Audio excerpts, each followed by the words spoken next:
Hi friends, welcome to my channel. ಇನ್ನು ಇವತ್ತು ಬಂದು ಗುರುವಾರ ಬೆಳಗ್ಗೆ ಟೈಮ್ ಬಂದುಬಿಟ್ಟು 7 ಗಂಟೆ 5 ನಿಮಿಷ ಆಗಿತ್ತು ನಾನು ವ್ಲಾಗ್ ಸ್ಟಾರ್ಟ್ ಮಾಡಬೇಕಾದ್ರೆ.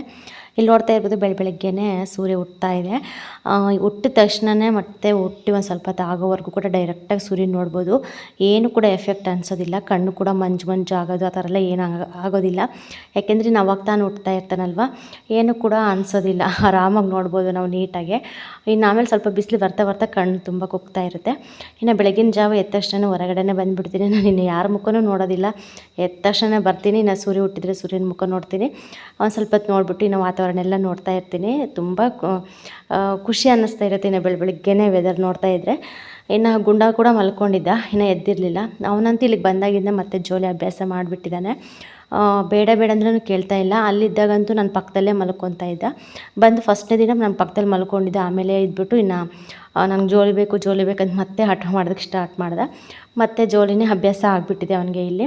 ಇನ್ನು ನಮ್ಮನೆಯವ್ರು ಕೂಡ ಎದ್ಬಿಟ್ಟು ಇನ್ನು ಶೆಡ್ ಹತ್ರ ಹೋಗಿದ್ರು.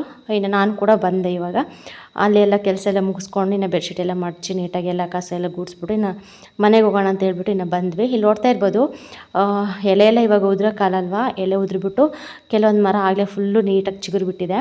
ಇನ್ನು ಕೆಲವೊಂದು ಕೆಲವೊಂದು ಮರಗಳಲ್ಲಿ ಇನ್ನು ಎಲೆ ಉದುರಿಲ್ಲ, ಇವಾಗ ತಾನೇ ಉದುರೋಕೆ ಸ್ಟಾರ್ಟ್ ಆಗಿದೆ. ಇಲ್ಲಿ ನೋಡ್ಬೋದು ಕಲರ್ ಕೂಡ ಎಷ್ಟು ವ್ಯತ್ಯಾಸ ಇದೆ. ಇದು ಬಂದುಬಿಟ್ಟು ಆಗಲೇ ಉದುರಿ ನೀಟಾಗಿ ಮತ್ತೆ ಚಿಗುರಿರೋದು. ಇನ್ನು ಈ ಕಡೆ ಮರ ಬಂದುಬಿಟ್ಟು ಇವಾಗೆಲ್ಲ ಕೂಡ ಎಲೆ ಎಲ್ಲ ಹಣ್ಣು ಆಗಿಬಿಟ್ಟು ಇನ್ನು ಉದುರ್ತಾ ಇದ್ದಾವೆ.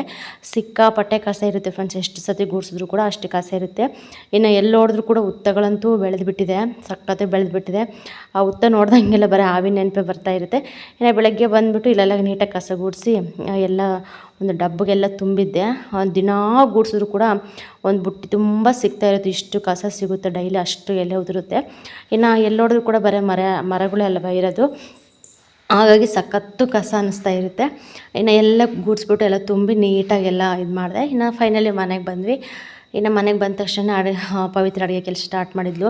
ಪಾಪ ಮನೇಲಿ ಏನೂ ಕೂಡ ತರಕಾರಿ ಇರಲಿಲ್ಲ. ಪಾಪ ಎಷ್ಟೊತ್ತು ಸ್ವಲ್ಪ ಲೇಟಾಗಿತ್ತು. ಮತ್ತು ಸಾಂಬಾರಲ್ಲಿ ಯೋಚನೆ ಮಾಡಿ ಏನು ಮಾಡಿದೆ ಅಂತ ಹೇಳಿಬಿಟ್ಟು ಇನ್ನು ಮನೆ ಹಿಂದ್ಗಡೆ ನುಗ್ಗೆ ಮರ ಇದೆ, ಅಲ್ಲಿಗೆ ಹೋಗ್ಬಿಟ್ಟು ಇನ್ನು ನುಗ್ಗೆ ಸೊಪ್ಪೆಲ್ಲ ಕಿತ್ಸ್ಕೊಂಡು ಬಂದು ಇನ್ನು ಬಸ್ಸಾರು ಮಾಡೋಣ ಅಂತ ಕೂಡ ಎಲ್ಲ ರೆಡಿ ಮಾಡಿಟ್ಟಿದ್ಲು. ಇನ್ನು ಈ ಕಡೆ ಬೇಳೆ ಎಲ್ಲ ಬೆಂದ ಮೇಲೆ ಸೊಪ್ಪಿಟ್ಟೋಗಿದ್ಲು. ಮತ್ತು ಹೊರಗಡೆ ಎಲ್ಲ ಕೂಡ ಅಂದರೆ ನಮ್ಮ ಬಸ್ಸಾರಿಗೆ ಏನೇನು ಬೇಕೋ ಐಟಮ್ ಎಲ್ಲ ಕೂಡ ಜೋಡಿಸ್ಕೊತಾ ಇದ್ಲು. ಎಲ್ಲ ರೆಡಿ ಮಾಡ್ಕೊತಾ ಇದ್ಲು ಖಾರಕ್ಕೆ ರುಬ್ಬೋದಕ್ಕೆ. ಈ ಕಡೆ ಅನ್ನ ಕೂಡ ಆಗಿತ್ತು. ಹಿಂಗೇ ಅಡುಗೆ ಮಾಡೋರಿಗೆ ಯೋಚನೆ ಅಂದರೆ ಸಖತ್ತು ಯೋಚನೆ, ಏನು ಮಾಡಬೇಕಪ್ಪ ಅಂತೇಳ್ಬಿಟ್ಟು. ಇನ್ನು ಜಾಸ್ತಿ ಅಡುಗೆ ಮಾಡಿದ್ರಂತ ಇನ್ನು ತಲೆನೇ ಕೆಟ್ಟೋಗುತ್ತೆ. ಮನೇಲಿ ಪ್ರತಿಯೊಂದು ತರಕಾರಿ ಇದ್ದರೆ ಬೇಗ ಬೇಯಿಸಿ ಹಾಕ್ಬೋದು. ತರಕಾರಿ ಏನಿಲ್ಲ, ಎಲ್ಲ ನಾವೇ ಜೋಡಿಸ್ಕೊಂಡು ಮಾಡಬೇಕಂದ್ರೆ ಸ್ವಲ್ಪ ಕಷ್ಟನೇ. ಇನ್ನು ಸ್ಯಾರಿ ಪೆಟ್ಟಿ ಕೊಟ್ಟು ಬಂದಿದ್ವಿ 500 ರೂಪಾಯಿಗೆ 6 ಅಂತ ಹೇಳಿ. ನನ್ನ ಹತ್ರ ಇರಲೇ ಇಲ್ಲ, ಒಂದು 4 ಏನೋ ಇದ್ದು ಅಷ್ಟೇ. ಇನ್ನು ನನಗೆ ಸ್ವಲ್ಪ ಅರ್ಜೆಂಟ್ ಬೇಕಾಗಿತ್ತು, ಅದಕ್ಕೆ ತೊಗೊಳೋಣ ಅಂತೇಳ್ಬಿಟ್ಟು ಇನ್ನು ತೊಗೊಂಡೆ. ನಾನು 500 ರೂಪಾಯಿಗೆ 6 ಅಲ್ವಾ, ಹೆಂಗಿರುತ್ತೋ ಏನೋ ಕ್ವಾಲಿಟಿ ಅಂದ್ಕೊಂಡೆ. ಪರವಾಗಿಲ್ಲ, ಚೆನ್ನಾಗಿತ್ತು. ಇನ್ನು 500 ರೂಪಾಯಿಗೆ ಇನ್ನು 6 ಯಾರು ಕೊಡ್ತಾರೆ ಹೇಳಿ. ಇನ್ನು ನಾನು ಬಂದುಬಿಟ್ಟು 550 ರೂಪಾಯಿ 60 ರೂಪಾಯಿ ಕೊಡ್ತೀನಿ, 7 ಮಾಡಿ ಕೊಡಿ ಅಂತಂದೆ.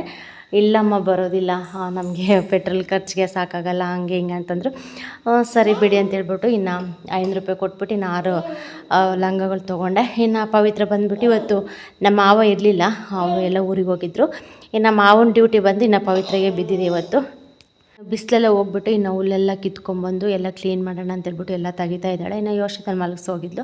ಇನ್ನು ನೆಕ್ಸ್ಟ್ ವ್ಲಾಗು ಕಂಟಿನ್ಯೂ ಮಾಡೋದಕ್ಕಾಗಲಿಲ್ಲ. ಇದು ಬಂದುಬಿಟ್ಟು ಮತ್ತೆ ಶುಕ್ರವಾರ ಬೆಳಗ್ಗೆ ನಾನು ನೈಟೇ ಹಾಲು ತೊಗೊಬಂದಿದ್ದೆ.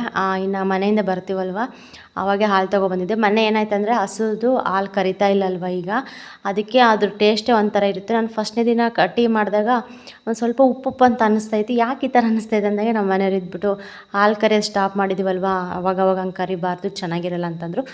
ಸರಿ ಬಿಡು ಬೇಡ ಅಂತ ಹೇಳ್ಬಿಟ್ಟು ಇನ್ನು ಹಾಲಿನ ಪ್ಯಾಕೆಟ್ ತೊಗೊಂಬಂದು ಇವಾಗ ಟೀ ಮಾಡೋಣ ಅಂತೇಳ್ಬಿಟ್ಟು ಎಲ್ಲ ರೆಡಿ ಮಾಡ್ತಾಯಿದ್ದೀನಿ. ಹೊತ್ತು ಸಿಗ್ತಿದ್ದೀನಿ. ಇನ್ನು ಇಲ್ಲಿಗೆ ಬಂದುಬಿಟ್ಟು ಸೌದೆದು ಏನು ಟೆನ್ಷನ್ ಇಲ್ಲ, ಆರಾಮಾಗಿ ಸಿಗ್ತಾ ಇರ್ತವೆ. ಇನ್ನು ಬೇಗ ಕೂಡ ಮಾಡ್ಬೋದು.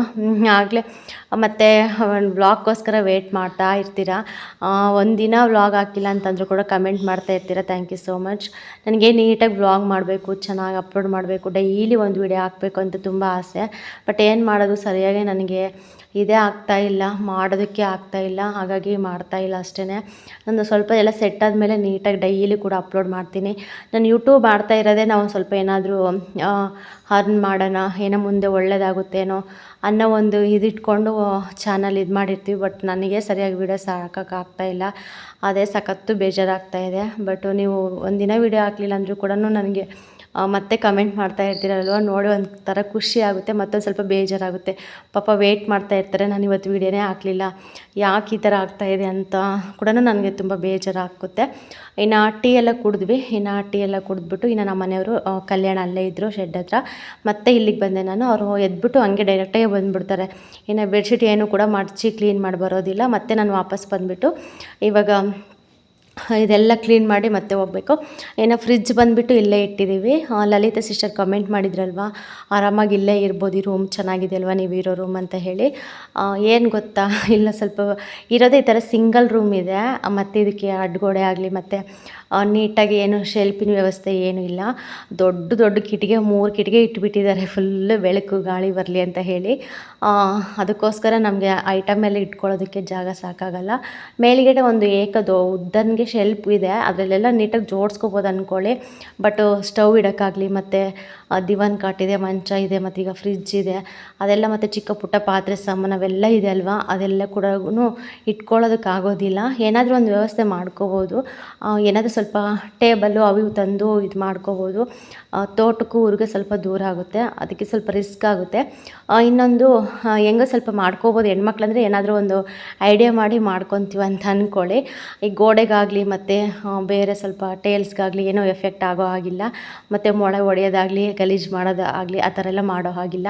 ಯಾಕೆಂದರೆ ಇವ್ರು ಬಂದುಬಿಟ್ಟು ಬೆಂಗಳೂರು ಓನರ್ ಇವರು. ಇನ್ನು ಅವಾಗ ಅವರು ಹಳ್ಳಿ ವಾತಾವರಣ ನೋಡಬೇಕು, ತೋಟದಲ್ಲಿ ಸ್ವಲ್ಪ ಟೈಮ್ ಸ್ಪೆಂಡ್ ಮಾಡ್ಬೇಕಂತೇಳ್ಬಿಟ್ಟು ಇನ್ನು ಬರ್ತಾ ಇರ್ತಾರೆ ಹೋಗ್ತಾ ಇರ್ತಾರೆ. ಅವರಿಗೆ ಸ್ವಲ್ಪ ಇದಾಗಬಾರ್ದು, ಗೊತ್ತಲ್ವ ಸಿಟಿ ಲೈಫ್ಗೂ ಹಳ್ಳಿ ಲೈಫ್ಗೆ ಎಷ್ಟು ವ್ಯತ್ಯಾಸ ಇರುತ್ತೆ ಅಂತ ಹೇಳಿ. ಅವರೆಲ್ಲ ನೀಟ್ನೆಸ್ ಮೇಂಟೈನ್ ಮಾಡೋರು. ನಾವು ಹಳ್ಳಿ ಜನ, ನಾವು ನೀಟಾಗಿ ಎಲ್ಲ ಕೂಡ ಚೆನ್ನಾಗಿ ಇಟ್ಕೊತೀವಿ. ಆದರೂ ಕೂಡ ಒಂದೊಂದು ಟೈಮು ನಾವು ಈ ಥರ ಗೋಡೆ ಇದ್ದರೆ ಗೋಡೆ ಮೊಳೆ ಹೊಡಿಲೇಬೇಕಾಗುತ್ತೆ. ಸ್ವಲ್ಪ ಇದರಲ್ಲೇ ಇರುತ್ತೆ, ಹಾಗಾಗಿ ನಾವು ಸ್ವಲ್ಪ ಹಿಂದೆ ಮುಂದೆ ನೋಡ್ತೀವಿ. ಏನು ಪರವಾಗಿಲ್ಲ, ಅಲ್ಲಿ ಗೋಡನಲ್ಲಿ ಪ್ರತಿಯೊಂದು ಜೋಡಿಸ್ಕೊಂಡ್ಬಿಟ್ಟು ನೀಟಾಗಿ ಅಡುಗೆ ಎಲ್ಲ ಮಾಡಿ ಊಟ ಮಾಡಿ ನೈಟು ಇಲ್ಲಿಗೆ ಬರ್ತೀವಿ ಮಲ್ಕೊಳ್ಳೋದಕ್ಕೆ ಅಂತ ಮಾತಾಡಿದ್ದೀವಿ. ಏನು ಗೊತ್ತಾ, ಅಲ್ಲಿ ಕೂಡ ತುಂಬ ಚೆನ್ನಾಗಿದೆ, ಬಟ್ ಸ್ವಲ್ಪ ಭಯ. ಮತ್ತು ಇವಾಗ ಬೇಸಿಗೆ ಬೇರೆ ಸ್ಟಾರ್ಟ್ ಆಯ್ತಲ್ವಾ, ಇನ್ನು ಎಲ್ಲಿಲ್ದಿರೋ ಹಾವುಗಳು ಚೇಳು ಎಲ್ಲ ಕೂಡ ಹೊರಗಡೆ ಬರ್ತಾ ಇರ್ತವೆ. ಇನ್ನು ಮಳೆ ಬಂದ್ರಂತೂ ಇನ್ನು ಹೇಳೋದೇ ಬೇಕಿಲ್ಲ, ಚಿಕ್ಕ ಚಿಕ್ಕ ಕಪ್ಪೆಗಳು ಮತ್ತು ಜರಿ ಚೇಳು ಎಲ್ಲ ಕೂಡ ಜಾಸ್ತಿ ಆಗಿಬಿಡುತ್ತೆ ಅವು ಕಾಟ. ಅದಕ್ಕೆ ಅಲ್ಲಿ ಮಗುನ ಕಟ್ಕೊಂಡು ನೈಟ್ ಇರೋದಕ್ಕಾಗೋದಿಲ್ಲ, ಮತ್ತು ಕರೆಂಟ್ ಕೂಡ ಸರಿಯಾಗಿರೋದಿಲ್ಲ. ಅದಕ್ಕೆ ಅದೆಲ್ಲ ಯೋಚನೆ ಮಾಡಿಬಿಟ್ಟು ನಾವೇನಂದರೆ ಇನ್ನು ಬೆಳಗ್ಗೆಯಿಂದ ಸಂಜೆವರೆಗೂ ಅಲ್ಲಿರೋಣ, ನೈಟು ಇಲ್ಲೇ ಮಲ್ಕೊಳೋದಕ್ಕೆ ಬರೋಣ ಅಂತೇಳ್ಬಿಟ್ಟು ಇನ್ನು ಅಂದ್ಕೊಂಡಿದ್ದೀವಿ. ಅದನ್ನು ನೋಡಬೇಕು, ಇನ್ನು ಹೆಂಗಾಗುತ್ತೋ ಗೊತ್ತಿಲ್ಲ. ಪ್ರತಿಯೊಂದು ನಾವು ಅಂದ್ಕೊಳ್ಳೋ ಹಾಗೆ ಏನು ಕೂಡ ಆಗ್ತಾಯಿಲ್ಲ. ಈ ಥರ ಅಂದ್ಕೊಂಡಿದ್ದೀವಿ ನಾವು ನಮ್ಮ ಮನೆಯವರು. ನೋಡ್ಬೇಕು ಹೆಂಗಾಗುತ್ತೆ. ಇನ್ನು ಫ್ರಿಜ್ ಅಂತ ಇಲ್ಲೇ ಇಟ್ಟಿದ್ದೀನಿ ನಾನು. ಅಂದರೆ ಇದರಲ್ಲಿ ಬಂದುಬಿಟ್ಟು ಕಲೆಕ್ಷನ್ ಕೊಟ್ಟಿದ್ದೀವಿ. ಸ್ವಲ್ಪ ಊರಿಂದ ಸ್ವಲ್ಪ ಐಟಮ್ ಎಲ್ಲ ತಂದಿದ್ದಲ್ವ, ಬೇಳೆ ಮತ್ತು ಕಾಳು ಐಟಮ್ ಅದೆಲ್ಲ ಕೂಡ ಇದರಲ್ಲಿ ಇಟ್ಟಿದ್ದೀನಿ ನೀಟಾಗಿ. ಇನ್ನು ಎಷ್ಟು ದಿನ ಆಗುತ್ತೆ ಏನೋ, ನಾವೆಲ್ಲ ಸೆಟ್ ಆಗೋಷ್ಟೊತ್ತಿಗೆ ಸುಮ್ಮನೆ ಹುಳ ಆಗುತ್ತೆ ಅಂತ ಹೇಳಿಬಿಟ್ಟು ಎಲ್ಲ ಜೋಡಿಸಿದ್ದೀನಿ. ಇನ್ನು ಫೈನಲಿ ಇಲ್ಲೆಲ್ಲ ಕಸ ಗುಡಿಸಿ ಎಲ್ಲ ಕ್ಲೀನ್ ಮಾಡಿಬಿಟ್ಟು ಇನ್ನು ನೆನ್ನೆ ನಾನು ಸ್ಯಾರಿ ಪೆಟ್ಟಿಕೋಟ್ ತೊಗೊಂಡಿದ್ದಲ್ವ, ಅವು ಕೂಡ ತೊಗೊಂಬಂದಿದ್ದೆ, ಅವನ್ನು ಕೂಡ ಇಲ್ಲೇ ತೆಗೆದಿಡ್ತಾ ಇದ್ದೀನಿ. ಇನ್ನು ನಮ್ಮ ಗುಂಡನ ಬ್ಯಾಗ್ ನಮ್ಗೆ ತುಂಬ ಹೆಲ್ಪ್ ಆಗುತ್ತೆ. ಇನ್ನು ಇಲ್ಲಿ ಅಕ್ಷರ ಬರ್ಸೋಣ ಅಂತ ಹೇಳ್ಬಿಟ್ಟು ಇನ್ನು ತೊಗೊಂಬರ್ತೀವಲ್ವ, ಇನ್ನು ಖಾಲಿ ಬ್ಯಾಗ್ ಯಾಕೆ ತೊಗೊಂಡು ಹೋಗೋದು, ಏನಾದರೂ ಇಂಪಾರ್ಟೆಂಟ್ ಐಟಮ್ ಇದ್ದರೆ ಇದೆಲ್ಲ ತೊಗೊಂಬಂದ್ಬಿಟ್ಟು ಇಲ್ಲಿ ಇಟ್ಟು ಹೋಗ್ತಿರ್ತೀನಿ. ಇನ್ನು ಅವನಿಗೂ ಕೂಡ ಸ್ನಾನಕ್ಕೆ ಅಂತೇಳ್ಬಿಟ್ಟು ಇನ್ನು ನೀರು ಕಾಯಿಸಿ ಬಂದಿದ್ದೆ ಅಲ್ಲೇ. ಇನ್ನು ಟೀ ಕುಡಿದ ತಕ್ಷಣ ನೀರು ಕೂಡ ಇಟ್ಟು ಬಂದಿದ್ದೆ ಒಲೆ ಮೇಲೆ. ಇನ್ನು ನಮ್ಮ ಮನೆಯವ್ರು ನೋಡ್ಕೊತಾ ಇದ್ದರು. ಇನ್ನು ಕ್ರೀಮು ಮತ್ತು ಪೌಡ್ರು ಎಲ್ಲ ಕೂಡ ಇಲ್ಲೇ ಇತ್ತಲ್ವ, ಹಾಗೆ ತೊಗೊಂಡೋಗ್ಬಿಡೋಣ ಅಂತ ಹೇಳಿ ಇನ್ನು ಇಲ್ಲಿಗೆ ಬಂದುಬಿಟ್ಟು ಕೆಲಸ ಎಲ್ಲ ಮುಗಿಸ್ಕೊಂಡು ಎಲ್ಲ ಜೋಡಿಸ್ಕೊತಾ ಇದ್ದೀನಿ. ಇನ್ನು ಬಟ್ಟೆ ಕೂಡ ಇಲ್ಲೇ ಇದೆ. ಒಂದು ಊರಿಂದೆಲ್ಲ ಇಲ್ಲಿಗೆ ತೊಗೊಂಬಂದಿದ್ವಲ್ಲ ಲಗೇಜ್ ಎಲ್ಲ, ಸ್ವಲ್ಪ ಬಟ್ಟೆ ಎಲ್ಲ ಇದರಲ್ಲೇ ಇದೆ, ಆಗುತ್ತೆ ಅಂತ ಹೇಳಿಬಿಟ್ಟು ಇನ್ನು ಎಲ್ಲ ತೊಗೊಂಡು ಇನ್ನು ಹೊರಟೆ. ಇನ್ನು ಬಂದೆ. ಇನ್ನು ನೀರೆಲ್ಲ ಚೆನ್ನಾಗಿ ಕಾಯ್ತಾ ಇದೆ. ಹೊಸ ಪಾತ್ರೆನೇ ಇಟ್ಬಿಟ್ಟಿದ್ದೀನಿ ನೀರು ಕಾಯಿಸೋಕ್ಕೆ. ಇರಲಿ ಮತ್ತು ಮಕ್ಳಿಗೇ ಹೆಚ್ಚಾಗಿದ್ದಲ್ಲ ಅಂತ ಹೇಳಿ. ಇಲ್ಲಿ ನನ್ನ ಮಗಂತೂ ಕರೆಂಟ್ ಬಂದ ತಕ್ಷಣ ನೀರು ಬರ್ತಾ ಇರುತ್ತಲ್ಲ, ನೀರು ಹತ್ರ ಸ್ವಲ್ಪ ಆಟಾಡ್ಕೊಂಡು ಇದು ಮಾಡ್ತಾ ಇದ್ದಾನೆ. ಇನ್ನು ಬೆಚ್ಚಗಿರುತ್ತೆ ಬೆಳಗ್ಗೆ ನೀರು ಬಂದರೂ ಕೂಡ, ಯಾಕೆಂದರೆ ಕರೆಂಟ್ ನೀರಲ್ವ, ಬೆಚ್ಚಗಿರುತ್ತೆ ನೀರು ಕೂಡ, ಏನು ಅಷ್ಟೊಂದು ತಣ್ಣಗಿರಲ್ಲ. ಇವಾಗಂತೂ ತಣ್ಣೀರು ಒಯ್ಕೊಂಡ್ರು ಕೂಡ ಏನಾಗಲ್ಲ ಬಿಡಿ, ಅಷ್ಟು ಬೇಸಿಗೆ ಸ್ಟಾರ್ಟ್ ಆಗಿಬಿಡುತ್ತೆ. ಇನ್ನು ಫೈನಲಿ ನೋಡ್ತಾ ಇರ್ಬೋದು ನೀರೆಲ್ಲ ಕಾದದು. ಇನ್ನು ನೀರು ಕಾದ್ಮೇಲೆ ಇನ್ನು ಗುಂಡನಿಗೆ ಡೈರೆಕ್ಟಾಗಿ ಸ್ನಾನ ಕೂಡ ಮಾಡಿಸ್ಬಿಟ್ಟು ಇನ್ನು ಇಲ್ಲೇ ರೆಡಿ ಮಾಡಿದೆ. ಕ್ಯೂಟಾಗಿ ಕಾಣಿಸ್ತಾ ಇದ್ದಾನೆ. ಇನ್ನು ತಲೆ ಕೂದಲು ಕೂಡ ಹಾರಿರಲಿಲ್ಲ, ಹಂಗೆ ಸ್ವಲ್ಪ ಆರಿಸ್ಕೊಂಡು ಇನ್ನು ಡೈರೆಕ್ಟಾಗಿ ಮನೆಗೆ ಬಂದ್ವಿ. ಇನ್ನು ನಾವು ಮನೆಗೆ ಬರೋಷ್ಟೊತ್ತಿಗೆ ಬೆಳಗ್ಗೆ ಪವಿತ್ರ ಸ್ವಲ್ಪ ತರಕಾರಿ ಸಾಂಬಾರು ಅಂದರೆ ಕಾಳೆಲ್ಲ ಹಾಕ್ಬಿಟ್ಟು ಸಾಂಬಾರು ಮಾಡಿದ್ಲು. ಸಾಂಬಾರು ಅನ್ನ ಮುದ್ದೆ ಎಲ್ಲ ಮಾಡಿದ್ಲು. ಇನ್ನು ನಮ್ಮ ಮನೆಯವರೆಲ್ಲ ಊಟ ಮಾಡಿಕೊಂಡು ಇನ್ನು ನಮ್ಮ ಮಂಜಣ್ಣ ನಮ್ಮ ಮನೆಯವರು ಇನ್ನು ಕೆಲ್ಸಕ್ಕೆ ಹೋದರು. ಇನ್ನು ನಾವು ಊಟ ಮಾಡಿರಲಿಲ್ಲ. ಇನ್ನು ಕಲ್ಯಾಣ ಇವತ್ತು ಊಟ ಮಾಡ್ಕೊಂಡು ಅವನು ಒಬ್ಬನೇ ಅಂಗನವಾಡಿಗೆ ಹೋಗಿದ್ದ. ಇವನು ಇವತ್ತು ರಜಾ ಹಾಕ್ಬಿಟ್ಟಿದ್ದ. ಏನಂದರೆ ಮೀನು ತೊಗೊಂಡಿದ್ರು. ಇನ್ನು ಸಿಕ್ಕಾಪಟ್ಟೆ ಕಾಟ ಕೊಟ್ಬಿಟ್ಟು ಅವ್ರ ಅಪ್ಪ ಅಮ್ಮನಿಗೆ ಮೀನು ತೊಗೊಂಡಿದ್ದಾನೆ. ಇವನು ತುಂಬ ಇಷ್ಟ, ಮೀನು ಆಗಲಿ ನಾನ್ ವೆಜ್ ಆಗಲಿ ಚೆನ್ನಾಗಿ ತಿಂತಾನೆ, ಅವನು ಇಷ್ಟಪಟ್ಟು ತಿಂತಾನೆ. ಹಾಗಾಗಿ ಇವತ್ತು ನಾನು ಮೀನು ತೊಳಿಬೇಕು, ನಾನು ಮೀನು ಸಾರು ಮಾಡಬೇಕು, ಊಟ ಮಾಡಬೇಕು, ನಾನು ಬರಲ್ಲ ಅಂಗನವಾಡಿಗೆ ಅಂತ ಹೇಳಿ ಇನ್ನು ಟೀಚರ್ಗೆ ಸಮೇತ ಡೈರೆಕ್ಟಾಗಿ ಹೇಳಿದ್ದಾನೆ, ಇವತ್ತು ನಾನು ಬರಲ್ಲ ಟೀಚರ್, ಇವತ್ತು ನಾವು ಮೀನು ತೊಳಿಬೇಕು, ನಮ್ಮಪ್ಪ ಕೆಲಸ ಮಾಡ್ತಾಯಿದ್ದಾರೆ ಅಂತ ಹೇಳಿಬಿಟ್ಟು ಇವತ್ತು ರಜೆ ಹಾಕಿದ್ದ. ಅದಕ್ಕೆ ಇವತ್ತೆಲ್ಲ ಬೆಳಗ್ಗೆನೇ ಕ್ಲೀನಿಂಗ್ ಮಾಡೋದಕ್ಕೆ ಕುತ್ಕೊಂಡ್ಬಿಟ್ಟಿದ್ದಾರೆ. ಅಮೌಂಟ್ ಕೂಡ ಇರೋದಿಲ್ಲ ಒಂದೊಂದು ಸತಿ, ಆದರೂ ಕೂಡ ಮಕ್ಳಿಗೋಸ್ಕರನಾದರೂ ಸಾಲ ಮಾಡಿ ತೊಗೊಳ್ಳೋ ಪರಿಸ್ಥಿತಿ ಬಂದೇ ಬರುತ್ತೆ. ಇಲ್ಲಿ ನೋಡ್ಬೋದು ಬೆಕ್ಕಿನ ಕಾಟ ಜಾಸ್ತಿ ಆಗಿದೆ. ಬೆಕ್ಕಿಗೆ ಕಾವಲಿಯಾಗಿ ನಮ್ಮ ಯೋಷಿತಾ ಇದ್ದಾಳೆ.